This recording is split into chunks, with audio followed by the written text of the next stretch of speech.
Enrique, welcome. Good to see you. Thank you, Sarah. Great to be here. You do have to wonder, with the market rallying, if whether we can get out of this Fed rate hiking cycle without going into a deep recession. Do you think that's possible, given your vantage point?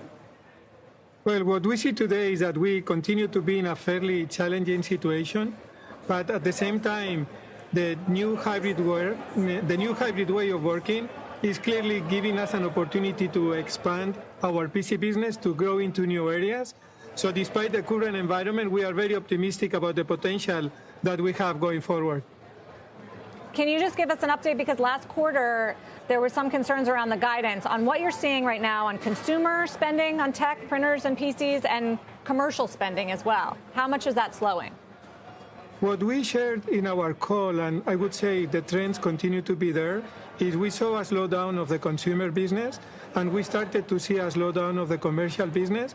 And I think the trends are very consistent with those projections.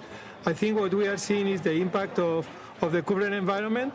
But again, the fundamentals of the company remain strong, and especially the growth opportunities are there and continue to perform very well. You mentioned hybrid work as a big tailwind for your business, and I'm curious, I know you've been following this debate closely and have a lot of skin in the game. So Manhattan, 50% back to work, New York City, just as a test case. Is it really, are people coming back to work? It does feel like in September it changed, but we're not quite there yet. What are you seeing? Well, when I talk to other companies, I think overall the percentage of people back to the office is lower than 50%, especially in the US. And we think that going forward, this is here to stay.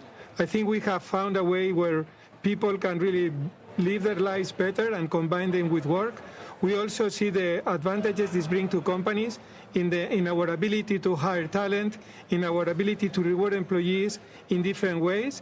And for us, it's a great opportunity because of the new products that we can build, new solutions we can build, and new services that we are going to be delivering to our customers.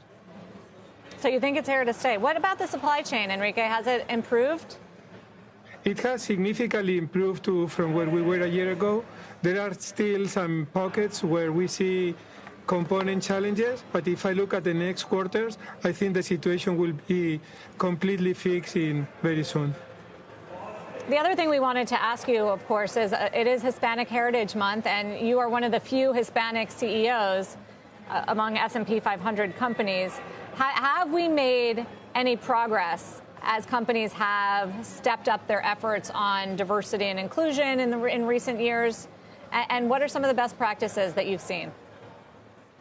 I think we have made progress, and the fact that I'm here talking to you today could be one of the examples. But I think at the same time, we need to acknowledge that we need to make much more progress across all fronts, not only in Hispanic front, but almost in any type of diversity. And I think that at least what we are trying to do in the company is really embrace that very strongly. We look at HP both as a community, where internally we need to behave in the way we think the rest of the world should be behaving, but also as a platform where we can influence our suppliers, we can influence our partners, we can influence the communities where we are. And also, I think it's important that as leaders, we take accountability of the change that we need to drive. We need to be transparent, sharing the progress that we are making or not making, and we need to hold our teams accountable to make sure that we take these goals as seriously as we take other business goals.